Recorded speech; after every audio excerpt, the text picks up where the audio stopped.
Clearly, I'm the most important of the three of us. And without me, all the humans become savages and kill each other. I'm literally the backbone of civilization. Hey, you know that's not the truth. Without family, they are nothing. You see that movie, The Godfather? When they kill the poor Sonny? You tell me that's not important? Okay, settle down, man. You know, it just comes down to what the humans want to do with their lives. You know how they're always complaining about, what the true meaning of life is. Without me, they would never be motivated to do anything at all. Hey, let's stop arguing. What's really important is me, free will. You all come after me. I'm the one that's most important. But lately it's really been weighing on me. I've given the humans the chance to do everything they want, without feeling like they're being forced to make decisions. But all they do with that power is lead themselves to their own downfalls. It's really depressing. To be or not to be? That is the question that you should be asking yourself. Perhaps my most quotable line among all that I've said. And yes, I've said a lot. I'm getting ahead of myself. But it must be my princely charm. Anyways, my wonderful speech offers a human introspection on the fragile state of life. Something you bananas wouldn't understand. Because you're not human. Are we not? Aren't you human because you have a family? Without a purpose, what do you even have? Yeah, and without me, you're nothing but puppets. I suppose you're right. Without all of you, I guess I wouldn't really be a human. But because of you, I lead myself to my own downfall. I guess that's what it really means to be human. It's your life, and while we may exist as a part of you, only you can decide your own fate. So, our first point, in Hamlet, the idea of morality and ethics are in almost all situations thrown out the window. And as we see here, despite his previous love for Ophelia, his dealings with her are abusive in nature and consequence. His treatment of Ophelia seems to be somehow different, despite all the other treacherous acts that have been committed. His emotional abuse is never treated as immoral and ethical, just in a normal state of mind. Now, this state of mind is also shown in Stephen King's Needful Things, when a demon disguised as a human shopkeeper named the Landgaunt sets up shop in a rural town, selling useless knickknacks disguised as something the buyer most wants. He exchanges these goods in return for favor, and as the townspeople soon find out, involve murder, arson, and other crimes. Now, the novel presents a scenario similar to Hamlet's, in which those possessed by greed, when given the chance to desire that which they desire, will do anything they want to get what they want, even sell their soul to the devil. Now, Hamlet, even knowing that the ghost may be an evil spirit trying to stir chaos, chooses to listen due to his hamartia. A prevalent example of Hamlet's strict moral laws would be the Elizabethan's natural order. People during Shakespeare's time had a very constricted worldview on the way things should be. The king was all-powerful, as shown here, and his only superior would be God, who had bestowed the king with his divine blessing. So all the more shocking when we find out that Claudius not only killed his brother, but the king in an act of greed. As he says, "My fault is past, but oh, what form of prayer can serve my turn? Forgive me my foul murder." Now we see Claudius having to quote-unquote repent his murder in church. Furthermore, throughout the play, we only ever see Claudius attempt to make reparations with God and never his brother. This further highlights the human capacity for moral compromise and treachery. And yet Hamlet, for all his grand plans of revenge and justice, cannot bring himself to kill Claudius in the church, simply out of pure pettiness in his belief that killing Claudius in the church would send him to heaven.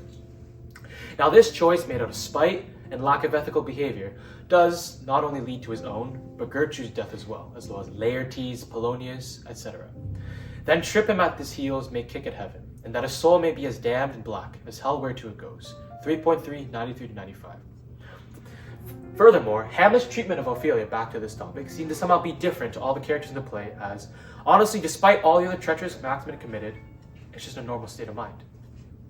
So, our first subpoint, morality in Hamlet. So in Hamlet, the idea of morality and ethics are in almost all situations thrown out the window. And in subpoint 2, we have misogynistic ethics. So as we see in his dealings with Ophelia, despite his previous love for her, he's very abusive in nature and consequence. Now his treatment of Ophelia, for some reason, seems to be very different from all the other characters in the play. As we see here, misogynistic standpoints. And as despite all the other treacherous acts that have been committed, his emotional abuse is never treated as immoral or even unethical. It's just an abnormal state of mind. It really just goes to show the ethics of the time. They're very misogynistic, they're very sexist, They saw things that Hamlet did as something out of love. But if that were to be reversed, she would have been seen as crazy. Now, something like this is shown in Stephen King's Needful Things, when a demon disguised as a human shopkeeper named Leland Gaunt sets up shop in a rural town, selling useless knickknacks disguised as something the buyer most wants. He then exchanges these, goods in return for a favor. He really wants to show the amoral side of people and what people are willing to get what they want. And as the townspeople soon find out in the book, these favors involve murder, arson, and other crimes. Really, this novel is trying to present a scenario similar to Hamlet's, in which, as we shall hear, those possessed by greed, when given the chance to seize that which they desire, will do anything to get what they want.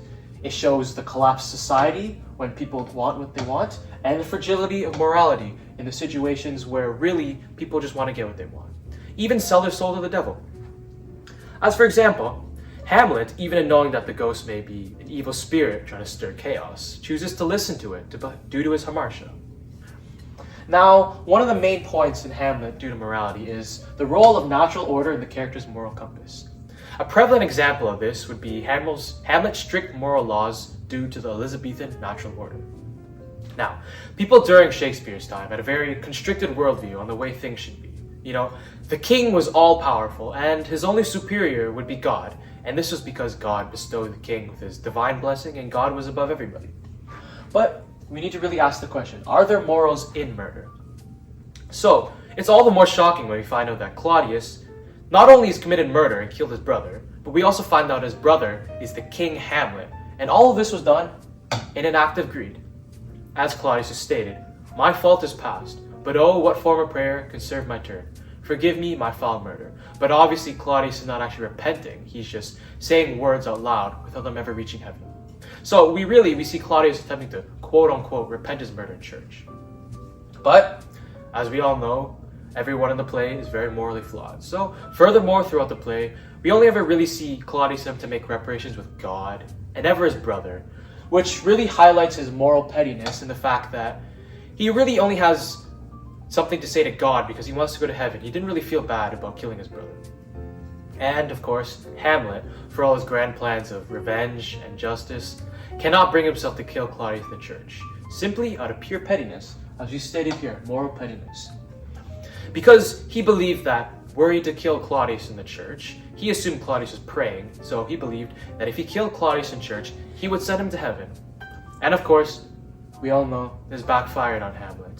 This choice made out of spite and lack of ethical behavior not only led to his own downfall, but Gertrude's death, Laertes' death, Polonius' death, and the takeover of the kingdom. As he said, "Then strip him that his heels may kick at heaven, and that his soul may be as damned and black as hell whereto it goes." 3.3, 93 to 95. In Hamlet, the human condition can be examined through the lens of familial relationships and bonds in order to scrutinize the complexities of loyalty, betrayal, and the nature of family itself, when analyzing the interactions between the two main families in the play: Hamlet, Gertrude, Claudius, King Hamlet, and Polonius, Ophelia, and Laertes. Shakespeare questions the nature of family and the importance of blood. In examining Hamlet's relationship with his mother, Gertrude, and his uncle, Claudius, we see conflicting emotions at play. Hamlet has a strange relationship with his mother, in that he needs most of her words and actions. And despite the fact that he feels betrayed, he still warns her to stay away from Claudius. His hatred towards Claudius, likewise, precedes his awareness of Claudius's role in King Hamlet's murder, raising the question of how Hamlet truly classified those around him. Does blood signify a deeper relationship to him, or was it simply a biological connection? Yet, inversely, when Hamlet heard that the form of the ghost was his father, King Hamlet, he felt inclined not only to listen. Similarly, in Franz Kafka's short story, Metamorphosis, Gregor Samsa, when transformed into a cockroach while retaining his mind, is initially shunned by his family. This change in hostility is not so much about his appearance, but rather the loss of their breadwinner, forcing Gregor's retired father to work again in his stead. The ghost has never found to be an evil spirit, and such can be assumed to be the incarnation of King Hamlet. This brings into the play the limits of Hamlet's familial duty and the extent of which his vengeance went. Why did Hamlet feel the need to kill Claudius? Was it simply because he was a murderer and Hamlet felt he should be put into justice? Was it because he felt that he had to uphold his father's reputation or protect his mother? Eventually, it seems that Hamlet's desire to kill Claudius shifts away from familial vengeance into a personal sort of revenge. In Metamorphosis, when Gregor eventually passes, none but the family maid bother to see him before the disposal of his body. This too is shown by Horatio. In the final scenes of the play, when the bodies of the royal family lay lying around him. Despite the atrocities that Hamlet has committed, whether in true or feigned madness, Horatio remembers the man Hamlet strived to be. Ultimately, these questions are never answered, but Hamlet does, however, challenge the traditional notions of family loyalty. And while he seems to see blood ties as paramount, he emphasizes loyalty above all. The opposite could be said for the dynamic between Polonius and Ophelia. While meant with good intentions, Polonius' strange personality combined with the misogynistic views of the time led to Ophelia's unfortunate downfall. In Act 1, Scene 3, Polonius gives advice that is meant, well, not if harmful in their intentions. He tells her that she must avoid Hamlet at all costs for her own safety, displaying his domineering control over her. He dictates her actions and decisions, unknowingly rendering her unwitting and passive. And I quote, "No, my good lord, but as you did command. I did repel his letters and denied his access to me." 105 to 108. This line represents Ophelia's submissive relationship with Polonius. She calls him lord rather than father, which, even as a show of respect, shows her view of him. By contrast, authoritarian parenting characterizes high behavioral control, or in some conceptualizations, harsh and putative control, but low affection, and permissive parenting, typified by low behavioral control, are related to various kinds of maladjustment, such as withdrawn behavior, low peer affiliation, and conduct disorders. A high level of psychological controlled exercises by parents would increase children's internalizing and externalizing problems behaviors. Her choice of language to say commands rather than wishes or requests only further exemplifies this. Horribly enough, Polonius's unknowing control over Ophelia extends beyond his death. Without her father, and combined with the grief that Hamlet had caused, she becomes lost and inevitably goes mad. He is dead and gone. Lady, he is dead and gone. 4:5:29. In her mad speech with Gertrude, most of her personality remains intact. Only when she speaks of her father does she seem to crack the most. As Laertes commented when speaking with her, nature is fine in love, and where 'tis fine, it sends some precious instance of itself after the thing it loves. 161 to 163. Her sanity seemed to have left her with her father's life, just as a puppet rendered lifeless when it's left by its puppeteer. In Hamlet, the quest for purpose while grappling with human existentialism plays a strong role in the character's inevitable downfall. Through the exploration of existential inquiry and human purpose, Hamlet illuminates the existence of free will as a guiding force in life, one that unfortunately leads those following it to their downfall.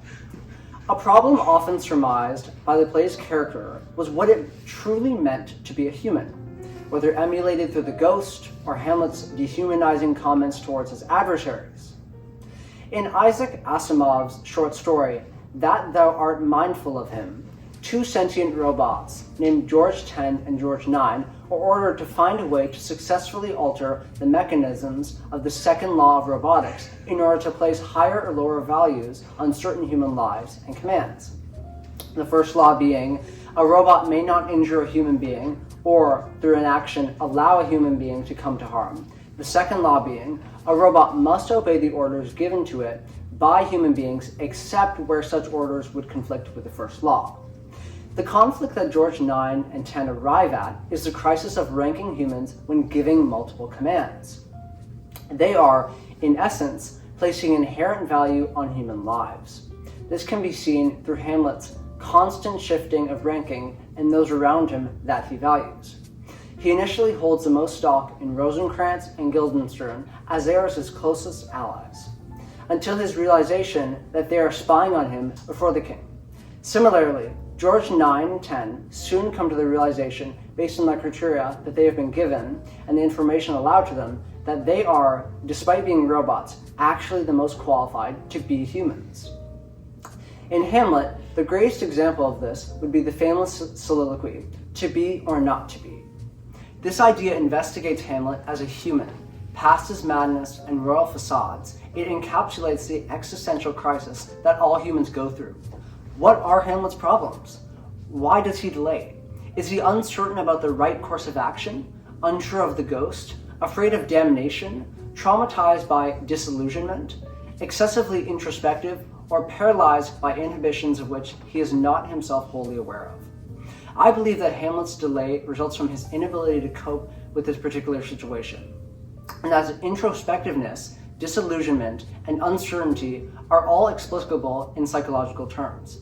His resolution is sicklied or with the pale cast of thought because he suffers from inner conflicts which prevent him from adopting any course of action or set of beliefs wholeheartedly. He grapples with the idea of what it means to be truly human and what purpose he has besides simply living. And yet, his contemplation of suicide reveals yet another side of humanity that many have seemed to struggle with.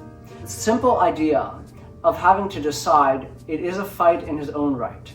In the movie Being John Malkovich, we see this exact idea portrayed through the film's titular character, Craig Schwartz, when he talks to his pet chimp, Elijah, about existence. Albeit rather jokingly, he states, "You don't know how lucky you are to be a monkey, because consciousness is a terrible curse. I think, I feel, I suffer." The line mirrors Hamlet's own, whether 'tis nobler in the mind to suffer, the slings and arrows of outrageous fortune. While Hamlet sees living in his situation as taking the high road, his decision ultimately leads to his entire bloodline's death. And yet, looking closer, Craig more closely emulates Claudius rather than Hamlet in both his beliefs and how their stories unravel. Both cling to the painfully human idea that outward power, outward fame, and outward appearance is intrinsically linked to fulfillment. This is similar to how Claudius only seems to be fulfilled when he is in complete control. Craig also only feels he has a purpose in life when living and eventually controlling John Malkovich's body, which he does to attain his own desires.